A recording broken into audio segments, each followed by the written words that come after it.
This podcast is a quest for well-being, a quest for a meaningful life through the exploration of fundamental truth. Enlightening ideas, insight on physical, mental, and spiritual health. The inspiration is love. The aspiration is to awaken new ways of thinking that can lead us to a new way of being well. Welcome to Body, Mind, and Conversations.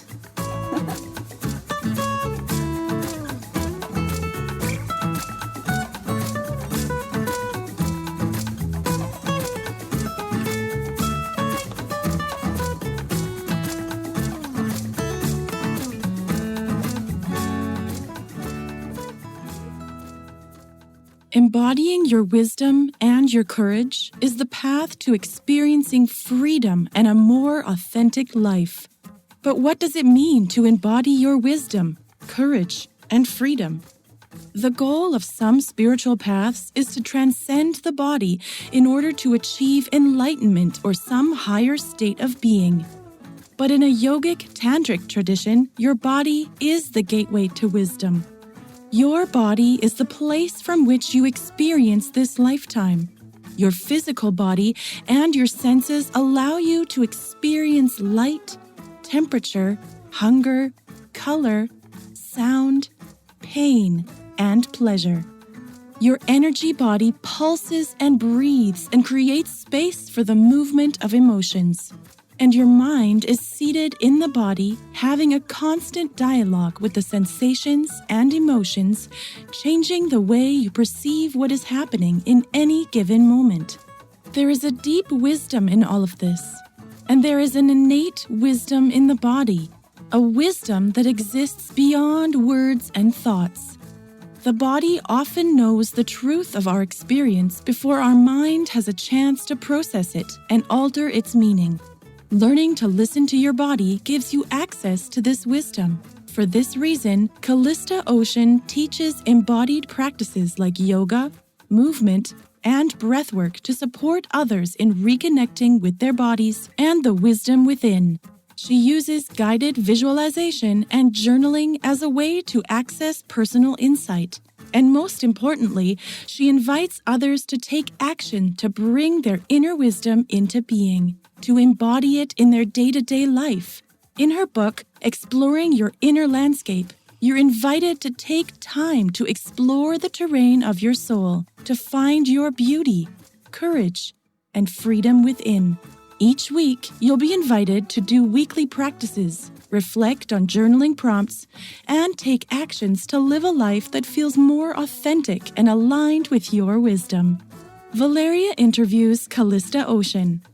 Calista Ocean, RYT 200, is a writer, a mother, a yoga teacher, and an adventure seeker. Her personal yoga practice taught her to listen to the wisdom of her own body and led her deep into the landscape of her soul. Besides supporting her health and well-being, this journey inspired her to make changes, a series of changes, both big and small. In 2018, after 18 months of planning and an unexpected battle with early-stage breast cancer, she sold her home and left her full-time job in Southern California to live in the world and finish writing her first novel. A sense of adventure and a willingness to trust compelled her to let go of the life she knew in order to reach for the life she knew was possible. She's still exploring and inviting others to do the same. Calista is passionate about inviting others to journey through the beauty of their inner landscape by practicing yoga and self-reflection. Her workshops and private sessions combine yoga, breathwork, dynamic movement, and visualizations to support those who long to reconnect with their body in order to remember their own wisdom. Here is the interview with Calista Ocean.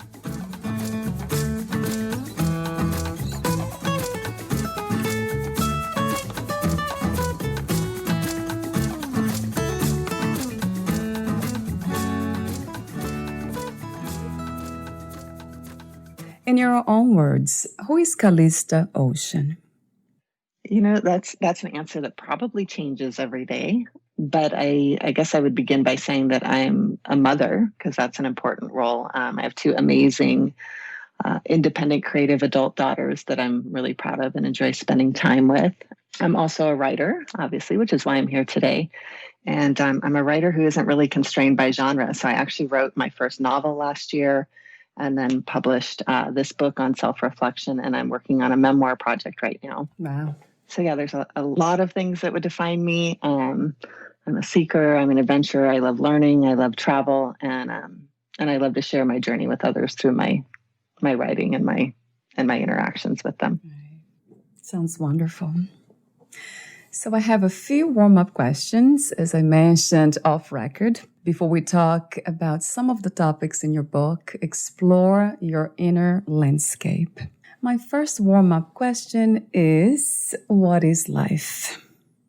To me, life is a journey. So it's this crazy journey that we all get to take. And, we take it in the context of our body. So while there is still life in our body, we're experiencing the world and experiencing others through our senses and through our emotions. So it's kind of this really wild adventure to me. Mm-hmm. Yeah, that's a good way of defining the way, if life can be defined, right, Calista?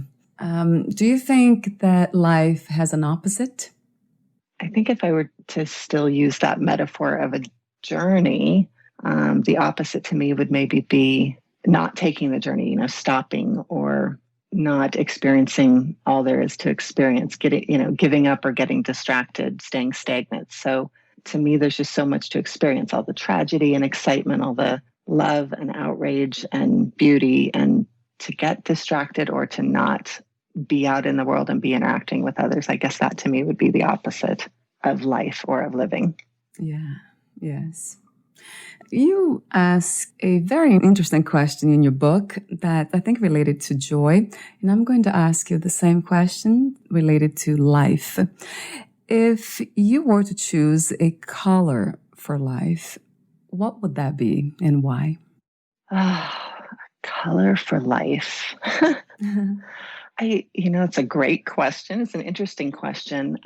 As you know, in the book, I chose orange as the color of joy. And as I reflect on it now, I think the color that comes to mind when I think of life is white.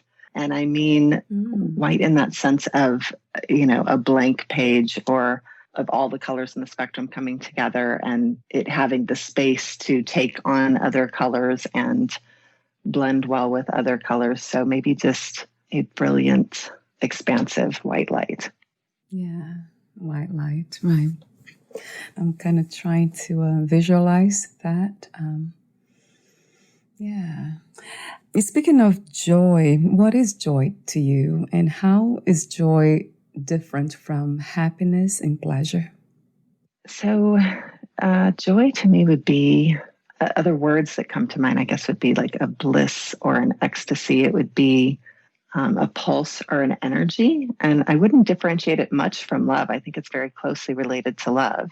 But I would see it as, to me, I experience it as a moment where my heart feels open to life and wants to just reach out and touch everything and touch everyone. It's, it's kind of that energy to me. I love that. Yeah, I absolutely love that. And you connected joy to love. That's a very interesting connection too. So I guess I won't ask you the question, what is love? But I will ask another one. Do you believe in unconditional self-love? I do. I don't think it's something that's easy to come by. I think it's something that most people I know struggle with in terms of forgiving themselves for being human and seeing themselves as they are, with all of the light, all of the shadow, all of that, all that's involved in being human. But I do think we're capable of unconditional self-love, but it's a journey, much like, like I mentioned, life is a journey. The book is kind of a journey. It's this journey of, continuously finding a sense of self-compassion and learning about yourself and then relearning about yourself as you change. But I do think it's possible. Right. Would you say that the work you do, the book you wrote, is a practice of unconditional self-love?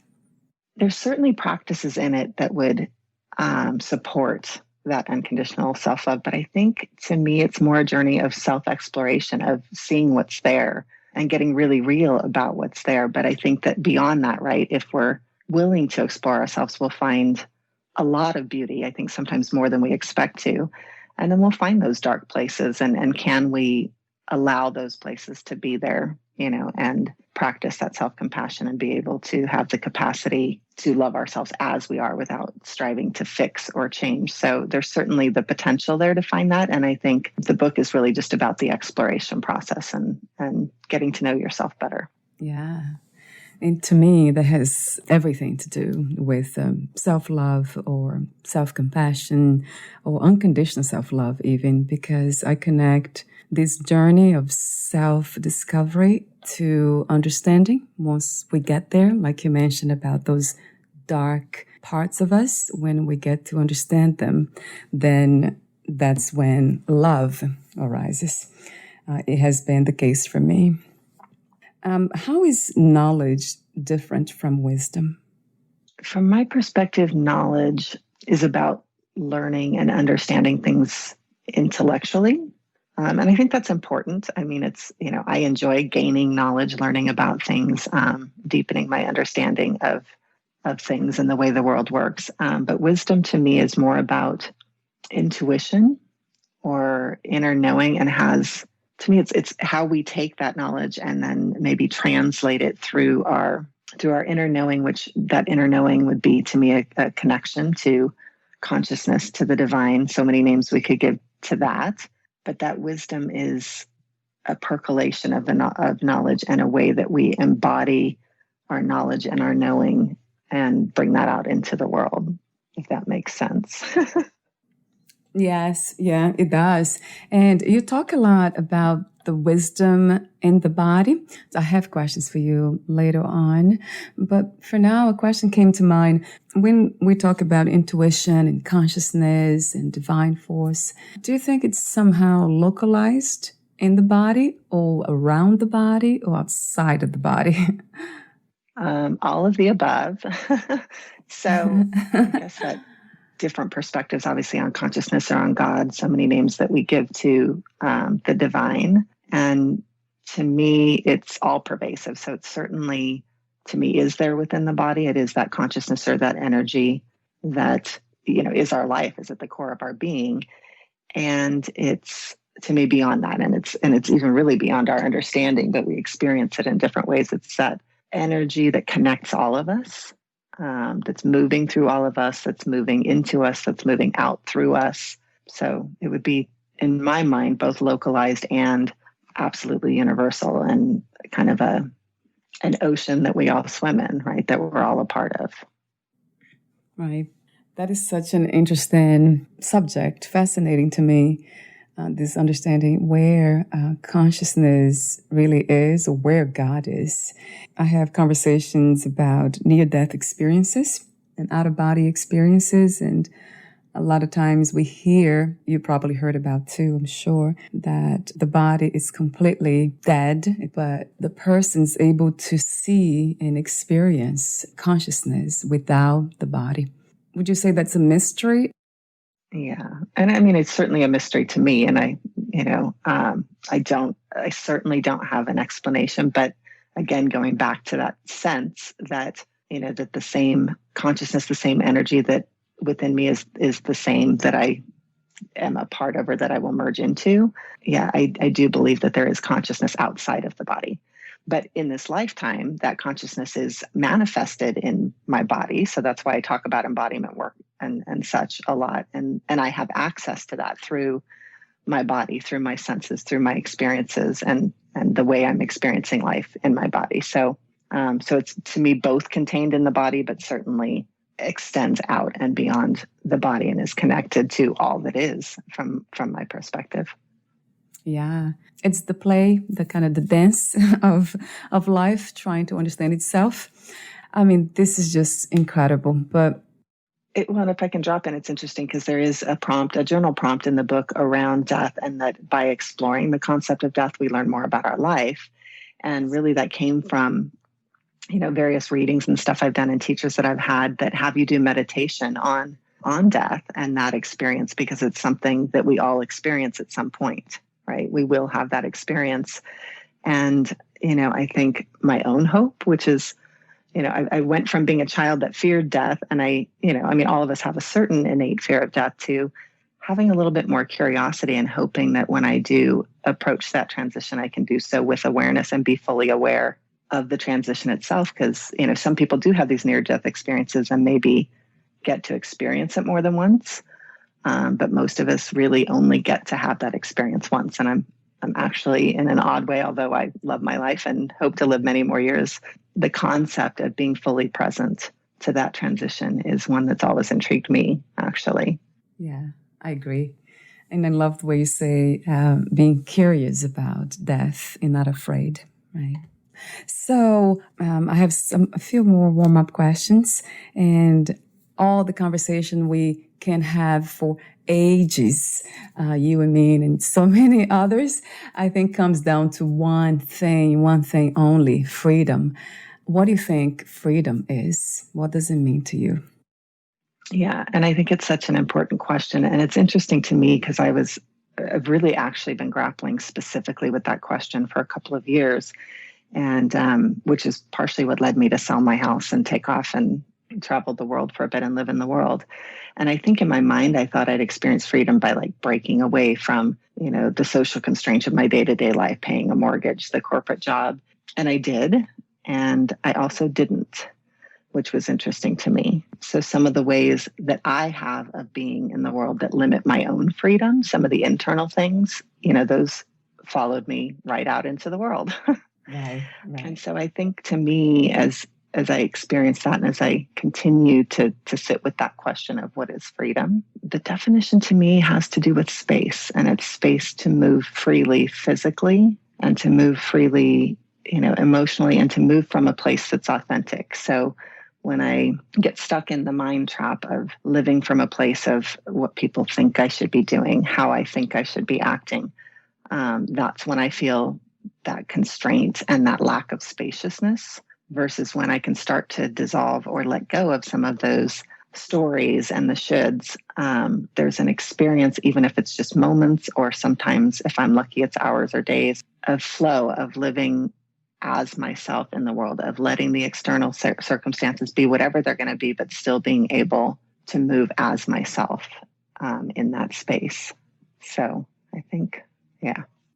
I love these associations that you just made, the words flow in space. And it also made me think about a comment you made right at the beginning of the conversation when I asked about who you are.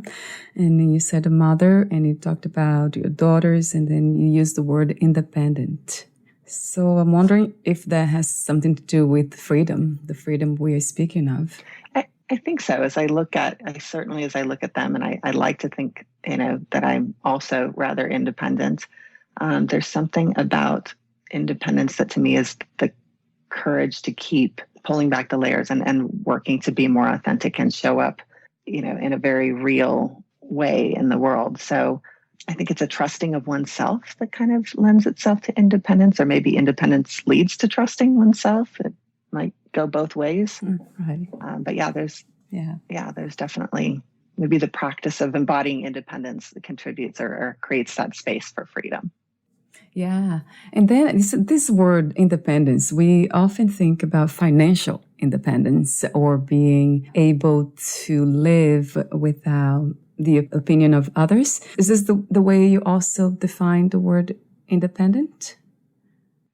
It could be. It's interesting. There's a couple pieces in that, because there's actually, when you bring it up, there's a little resistance to, I love the word independence. And then I also love paradox. There's this independent piece where we can stand on our own 2 feet, whether it's financially or emotionally. But there's also, I think, in all of us, a dependence on others. And sometimes I've actually been so independent that I forget about that dependence piece and that need for other people. So I think that's where the resistance came from, because all of a sudden I was like, oh, I don't know if I like independence, but I do. I do. And I also love the dependence piece.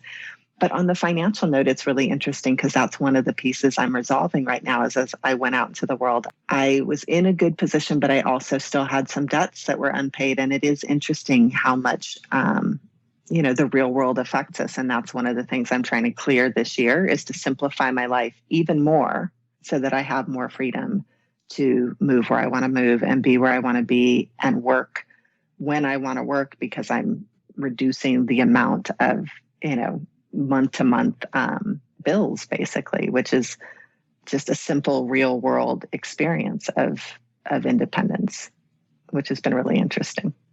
Wow.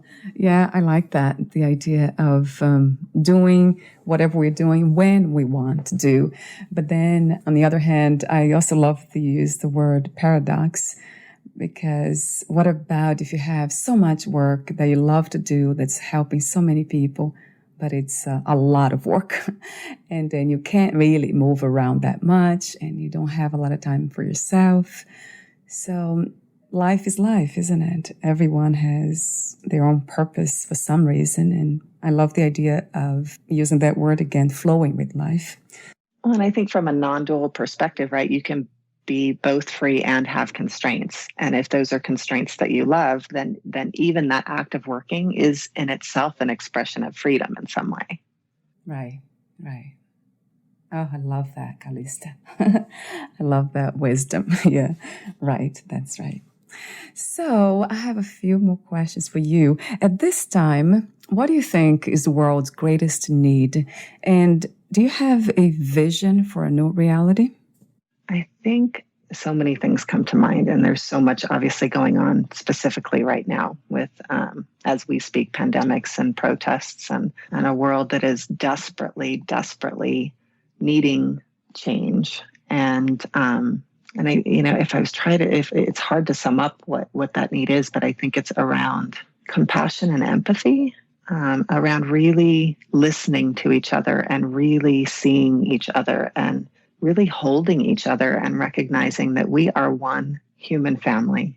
When I traveled and went out in the world, people are people everywhere you go, despite language, despite culture, we're all human family. And I think we forget that over and over again. And so we're constantly creating circumstances like we're in right now to remember that and to come together and to support each other through the fear, through the anguish, to find a way together.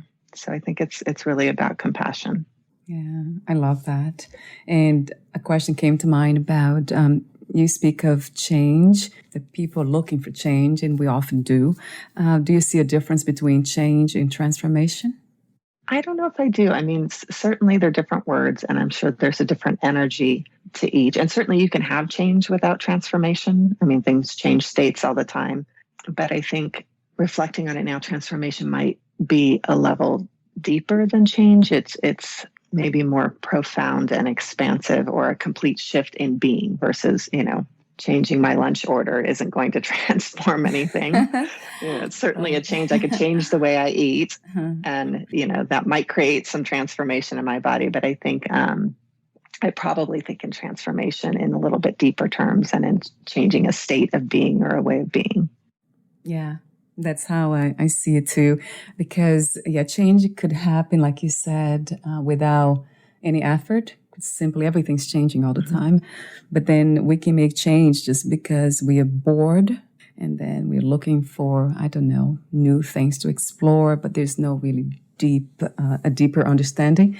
And I guess transformation, I do connect with that word, understanding and compassion. Yeah, empathy, love. And I think it's interesting to see, certainly we're going to see some changes come about right now. Some of them hopefully positive, related to equality and treating people with justice and fairness. Some of them might be difficult, actually. There's changes happening related to the virus and the way that we live. But I think going back to your question about what the world needs, I think besides the changes that may happen, especially around equality and compassion, there is a deeper need for transformation, for changing our ways of being with each other and how we see each other. So yeah, I think there's a deeper need there. Yeah. Yes. I could say yes for the rest of the interview. So let's talk about your work. How did you become a writer, Calista? I think I was born a writer. As a young girl, I wrote poetry and I loved writing in school, although I was very convinced because of my upbringing that writing was a nice hobby. And so I didn't necessarily define myself as a writer, but it was always there. It never went away. It kept resurfacing. And as I did more spiritual work and started doing more writing, it became more a part of how I was showing up in the world. So I actually had written a novel about 10 years ago. And when I was traveling the world, I took the time to rewrite and publish that. And then the book we'll talk about today was some writing I was doing personally, a journaling practice, and wanted prompts to write to and wasn't finding anything really satisfying. So I ended up kind of creating my own and sharing that journey on social media throughout the year, and then decided, or maybe less decided, other than, I don't know if it was deciding or kind of feeling guided or knew, oh, okay, I'm going to complete this. I'm going to do this for a year and then bring it together into a 52-week journey that can be shared as a book. So yeah, I'm just a writer by nature, I think. I love that, because writing, it's such a powerful tool, a method of self-discovery, and it's so healing. I mean, it's profound. From my own experience, it's just, there's nothing like it. I guess other people, like artists, can say the same thing about painting or dancing, but there's something about writing.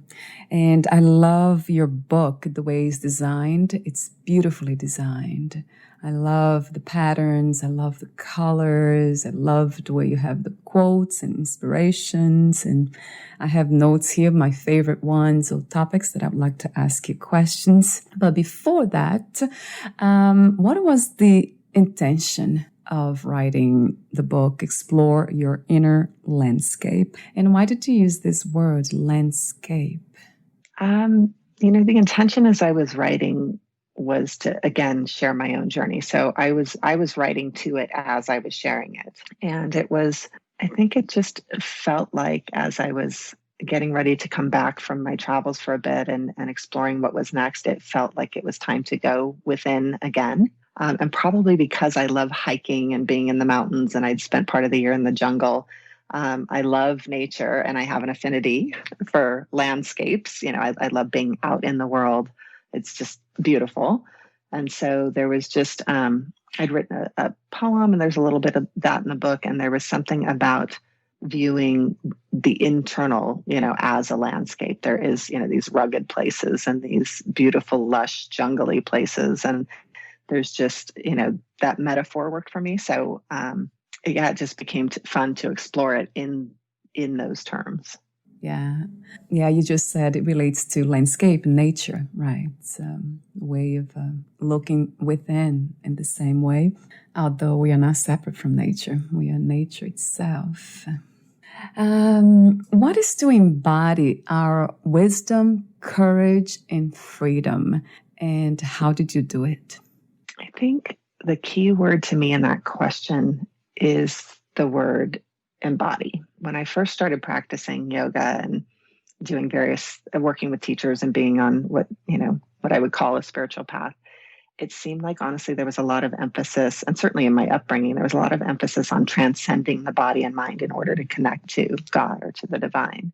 As though the only way really to connect to God was to have an out-of-body experience of some kind. But as I continued down the path, and especially with yoga and with Tantra, there was a couple things I discovered around embodiment. And the first, which I think we kind of talked about, is that my body has this innate wisdom. It does have that consciousness within it. So when I'm willing to, listen to my body, it's where I feel emotions. It's how I experience the world. And it's where I know my truth first. So there's an element of embodiment to me that's about reconnecting to myself and being able to listen to that wisdom that's already there. So that's a piece of it. And then there's the piece of bringing it out or embodying or moving into the world from that place. So when we talk about wisdom or courage or freedom, those things exist within me as an energy or as a pulse, as a feeling tone. And if I can connect to that energy in my body and allow myself to have a dialogue with it, to feel it, and then to move from that space, whether it's into a yoga practice or to dance from a place of courage or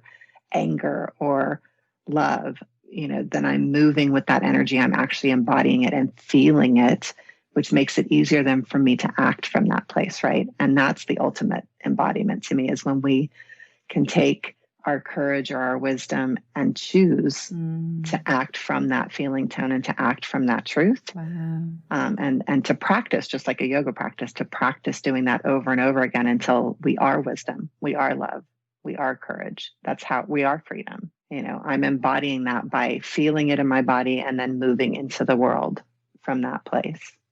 Wow. That's so amazing that you say that, because I asked the question, how did you do it? But just by looking at your picture, I can see that, the energy. That's amazing, because just by looking at you, that comes across. It's like it calms the mind. By looking at your image, my mind was like automatically quieter.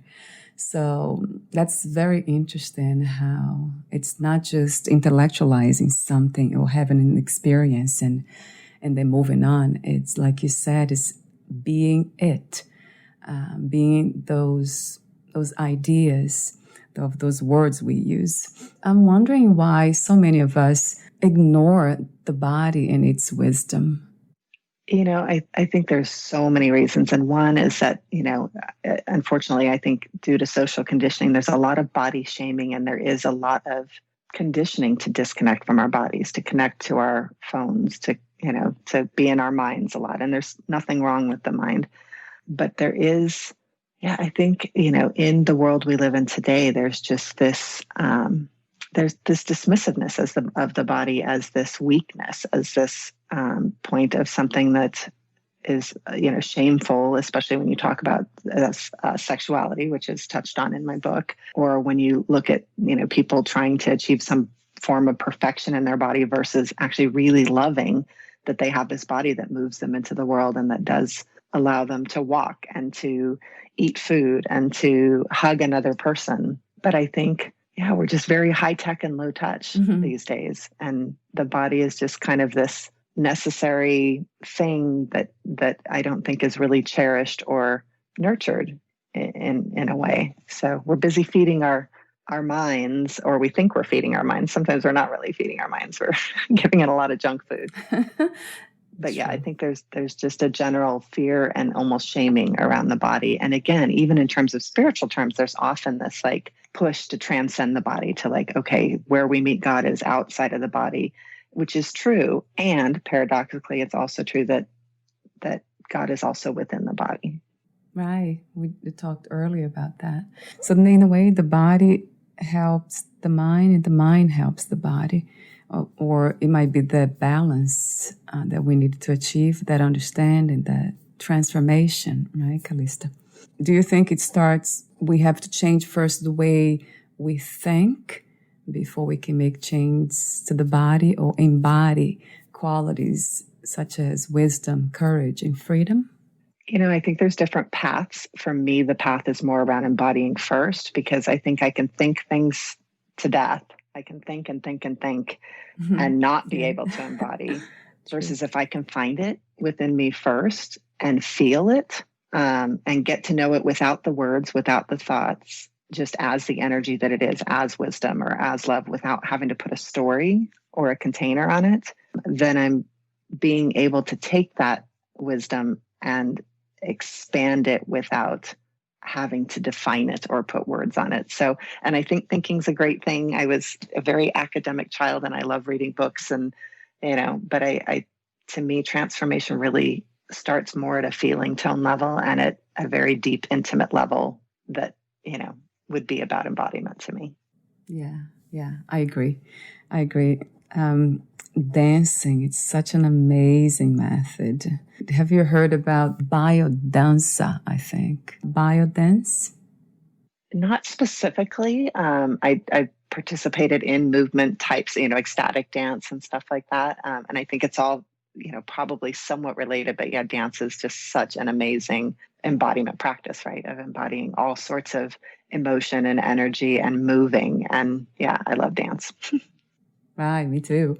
Let me ask you a question that I wanted to ask you earlier. Why did you choose to become a yoga teacher? I was really inspired because it's been a long time now. When I first started doing yoga, I was just so inspired by the way it changed my life, transformed my life, right? Just reconnecting to my body and finding this stillness and this connection to myself started to change everything, started to give me the courage to make decisions I'd been needing to make, and started to, we talked about unconditional self-love, started to really connect to, wow, I have this amazing life, this amazing body. And I was so grateful for that the idea that maybe I could change one other person's life by sharing these practices, it's something that was too hard to resist. So I was terrified because I loved my teacher so much. And I thought, oh, I'll never be as good as her.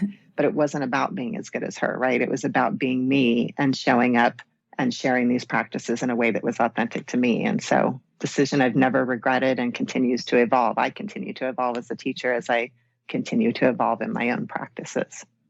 That's wonderful. One of the things, I have interviewed a few people, not too many, yoga teachers, and I often ask the question about yoga becoming this practice, this exercise. It's that at some point there's no difference between going to the gym and lifting weights. Do you see that happening? That yoga has become a trend and then it's more like an exercise that has nothing to do with wisdom? Certainly that's happening. And interestingly, I started yoga at a gym, not at a yoga studio. My personal perspective, which everyone may not agree with, is that the yoga itself has a wisdom in it, just like our body does. And that if that person is just like, the old, I guess, proverb that says, when the student is ready, the teacher will come. I think if someone is a spiritual seeker and is open to that the yoga itself is working with energy in the body. It is opening up the energy channels and it is reconnecting the person at some level. And that, for some people, that's going to lead them down a very spiritual path. For some people, it may not look spiritual, what we see them doing, but, it defines spiritual. Spiritual really is about connecting to consciousness, and that consciousness is within us. So I wouldn't say that someone that's just doing it for physical fitness isn't getting the spiritual benefits. We may just not see them in the same way that someone who ends up, going to an ashram, and living a very, very spiritual. There's this whole spectrum of spirituality that people are going to experience just by reconnecting with themselves, and the practices have a wisdom of their own. That's true. Yeah, that makes sense to me.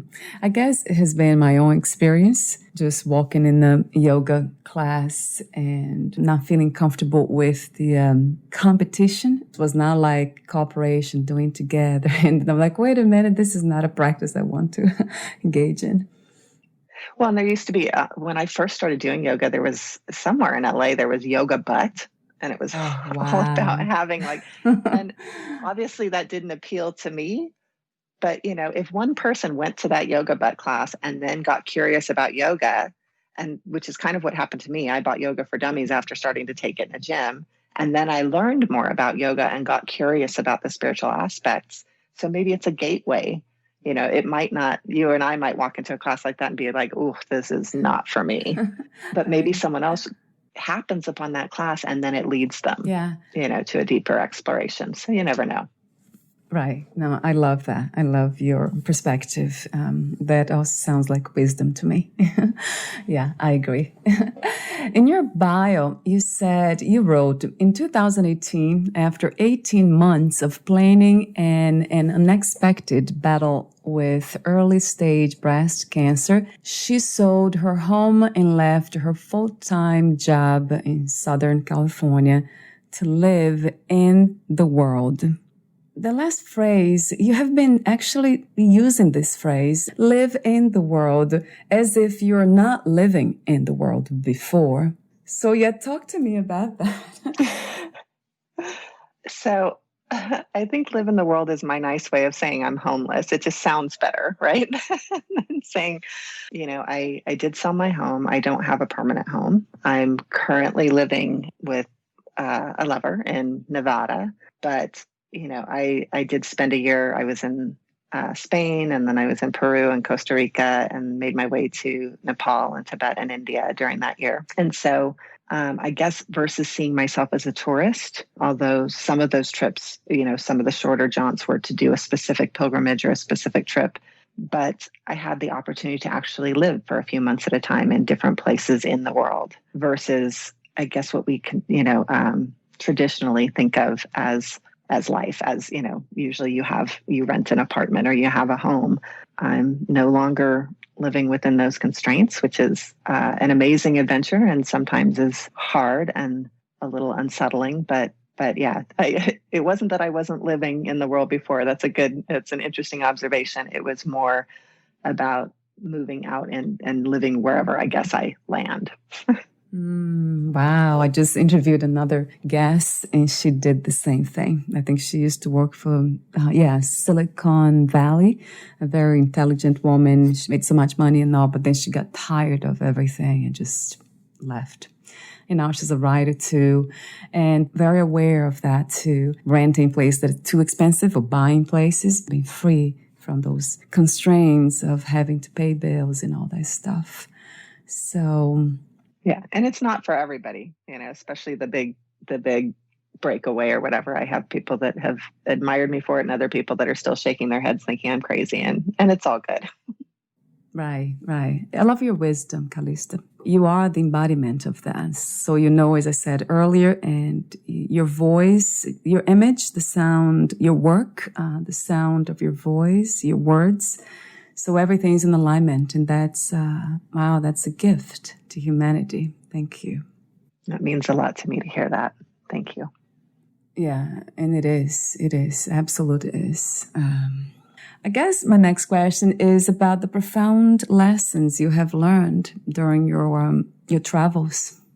I think at the essence of what I learned, there's two things. One I alluded to earlier, which is that we're human family. We're more alike than we are different. And I think getting to visit different places, be in different cultures, but be with people that are, with their families, that are loving each other, that are doing their best, and that are generally kind to each other. People are so kind, and even kind to strangers, and especially kind to travelers, that there was just a really deep experience, not just a knowing in my head that we're human family, but allowing myself then to experience that was a huge learning. And I think the other piece that was there for me at the essence of all of it was a sense of trust and a sense of safety. And I don't know if that's a learning or maybe just remembering something that I already knew at some level, but traveling on your own is a great way to learn to trust yourself. And I think just allowing myself to step out of the normal structure of my life without any real plan taught me to listen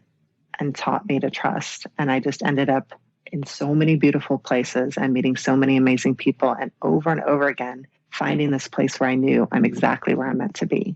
Like even in this moment right now. Wow. And really deeply being able to trust that and know that I'm held and sustained always. Wow. And that's something that we all need a lot of practice on. All of us, that trust. Yeah. It goes back to trust over and over and over again for me too, because that's ultimately love to me. What I see, it's not about knowing what love is, although I ask the question, maybe in a way of manifestations. How can we manifest love in this reality?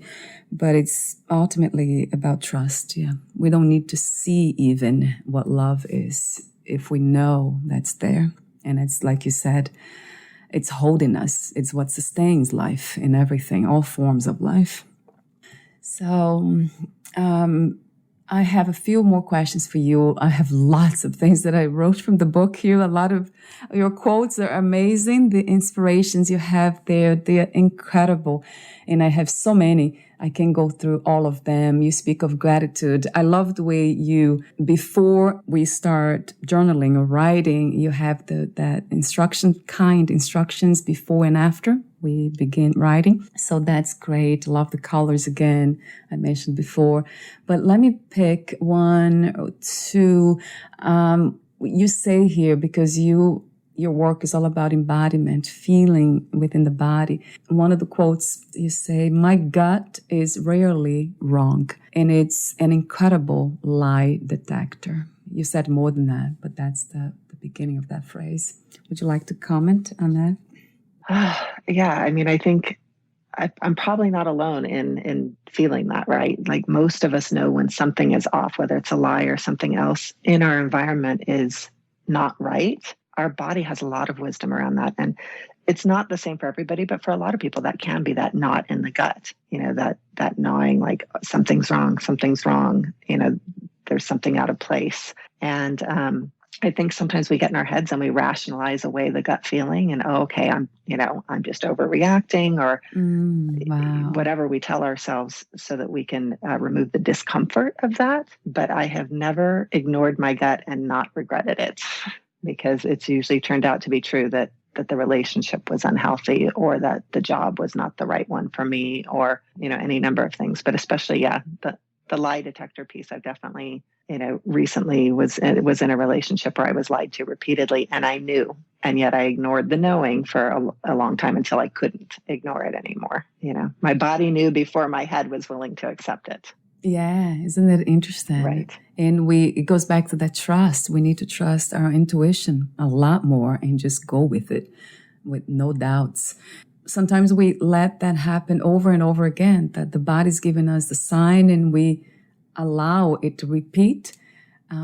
But in my case, it's more my throat. I can't speak if I'm not feeling comfortable. Does it happen to you too, where it's not just the gut, but the voice? You can't express yourself. It can be. And I think that's the lovely thing about it, right? You have this deep self-awareness that for you, it is your throat. For me, probably the sense that something's wrong is my gut, but definitely my throat. Maybe it's not my throat, but when I'm not finding my voice, right? When I feel like I need to speak up, I don't even feel that in my throat. I feel it in my heart rate speeds up and my hands get kind of like almost twitchy. And, there's a sensation I have when I know I'm wanting to speak up, but I'm afraid to. And you would think it would be in my voice, but for me, it's actually more in my chest. It's my heart rate and stuff will speed up, cueing me like, hey, speak up. I'm not going to stop beating this fast until you open your mouth. Yeah. Right. That could come from conditionings. In my case, a lot of childhood traumas and dealing with fear. You talk about gratitude, but I would like you to choose a passage in your book and read it. Let me take a look. So when you say read a passage, like maybe one of the quotes? Yeah, it could be. Yes, yeah. I'm flipping through my book right now. Yeah. Okay. And again, I could spend forever flipping through, but one of the ones I opened to I'll come back to, or I'll call back to, we've talked about freedom. And I speak of freedom in here like this. So it says, freedom feels like being carried on a current of light and air. I move with ease and grace. There's just enough resistance to keep me grounded, but not enough to keep me from moving quickly in any direction. There's also a softness in it, a relaxing that creates more space for me to breathe. And breathing, that's another thing we forget to do, or breathe deep enough. In your work, you also include breath work, right, Calista? I think I heard that somewhere here. Yes, absolutely. Yeah, breath is the way we connect the mind with the body, right? It's something we do both consciously and unconsciously. So when we can choose to do it consciously, it is kind of that gateway to connecting mind and body and creating a sense of stillness. And, oxygen is always good for us. So I think learning to create the capacity to breathe deeply and, breathe fully is definitely a boost to our well-being on so many different levels. Yeah, and it's so simple. Doesn't have to be for too long. It doesn't take a lot of effort. I love the breath work. I do it every day. I absolutely love that.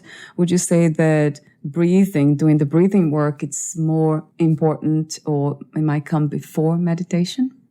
I think it's definitely a very good way to center and be in your body as you meditate and kind of drop out of the mind a little bit and create that stillness. So yeah, I think it's definitely a part of, to me, it's also the key to yoga. And when I teach yoga, connecting the movement with the breath and staying present with the breath is, offers that gift of presence and also just supports, the movement itself. Yeah. Yes. Would you like to add anything before I ask you my final questions? Just a note of gratitude. I've really enjoyed the discussion today. I'm proud of the creative work I've released into the world in terms of the book and plan to keep writing, but I'm so grateful for, where I've been led and where I continue to be led. I'm grateful for the unknown and, just a note of gratitude. So thank you for inviting me here today. Yeah.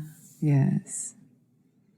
Thank you, Calista, for your presence and your incredible wisdom that can be heard, seen, and felt. So I have a few more questions. The first one is, what was the hardest lesson to learn about yourself and life as of today?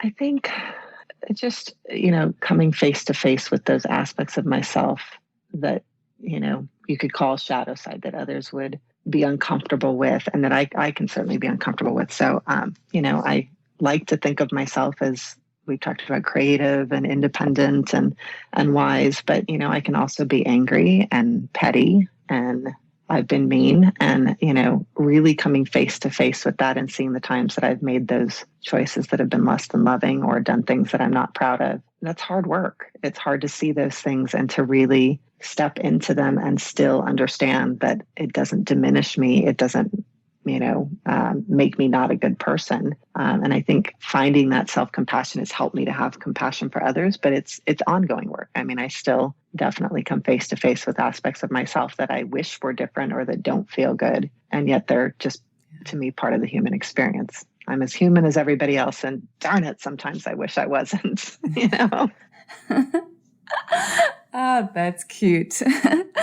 Yeah, that's beautiful though. Even to talk about the way you do, that says something. Says something in that sense of wisdom. Yeah, I am a lover of wisdom. And I have to say that over and over and over again.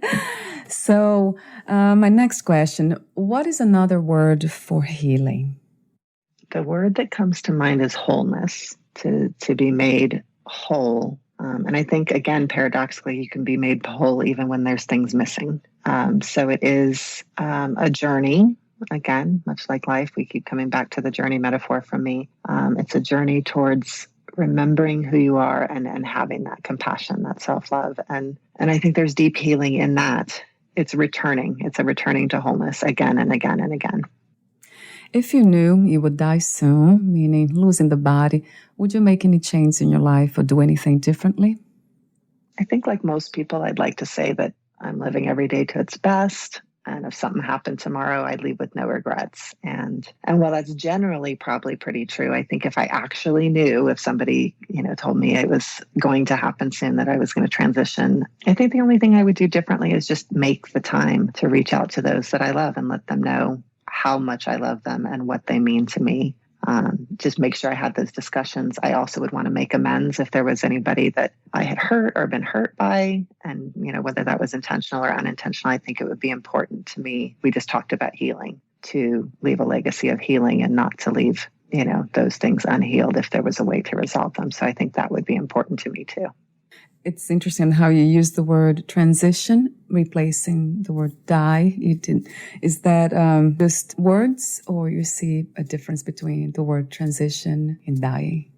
Yeah, I think, to me, there's so many different ways to define each of them, and there's so many different ways that we die while we're living. And death, right. Is a letting go process. But to me, I don't believe that I'll cease to exist when my body dies. And I don't know what that looks like. I have various ideas of what I think will happen next. Won't get to find out till I get there. But to me, it is a transition or into another state of being, where my energy is going to be, that consciousness that I spoke of will be released from my body. And whether it disperses into the universe or is reborn in another form, I will get to find out someday. Yes. And hopefully, as you said before, consciously aware, right? Yes. What are 3 things about life you know for sure as of now? Well, obviously, the first thing that I know is that there's not a heck of a lot that I know. But to be honest, it's funny. I kind of like the not knowing. I think there's something exciting about it. But gosh, what else do I know for sure? I know that everything changes. We kind of touched on that. And sometimes that's heartbreaking because things pass so quickly and there's things that you want to hold on to and wish they wouldn't change. But other times, like now, there are things that are changing and hopefully for the best, so it can be a good thing. Like, it'll be nice when all of the pandemic stuff is behind us, and that will happen, because everything is changing constantly. And then a third thing, I guess I feel sure that we're all connected, that we're just not separate. I'm pretty sure of that. Yes, Me too. For some reason, I'm getting that a lot. That first answer you gave, I don't know anything. I know for sure that I don't know. I think we do know what we know, I guess, but more than anything is to practice what we know. And that's why I love about your work, that it's about embodiment, becoming the things we think we know, or the beautiful things that we admire and the ideals, becoming that or trying to manifest those qualities. So, and it is a practice, right? That's what practice is all about, is just doing it over and over again until it becomes, who you are or how you're being. Yeah, right. So it has been a peaceful conversation. I love, again, your wisdom and your presence. It's very powerful. I have to say that. And that was felt before talking to you. So thank you so much for being you, being life itself in the way that you chose to make it to be manifested here. So that's beautiful. Thank you. Where can we find more information about you, your books, products, services, and future projects? The easiest way to find me is my website, which is www.calistaocean.com. I do have links out to Amazon from there, links to my books, and I do have a blog there for those that are interested in getting to know more about my travels or my personal reflections on life. And there's ways to contact me through the website as well, too, and including social media and stuff. So just go to my website, calistaocean.com. Wonderful. Thank you so much again, and we'll talk soon. Thank you so much. I've enjoyed our discussion. Yeah, it's fun. Bye for now.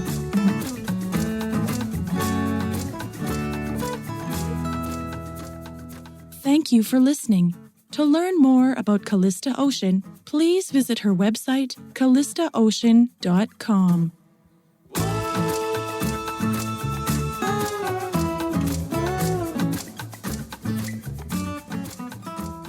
To learn more about this podcast, please visit fitforjoy.org/podcast. I want to thank the Patreon members, Lawrence McGrath, Mark Harry Clayton, and Aidan Vickrock. Thank you again for listening, and bye for now.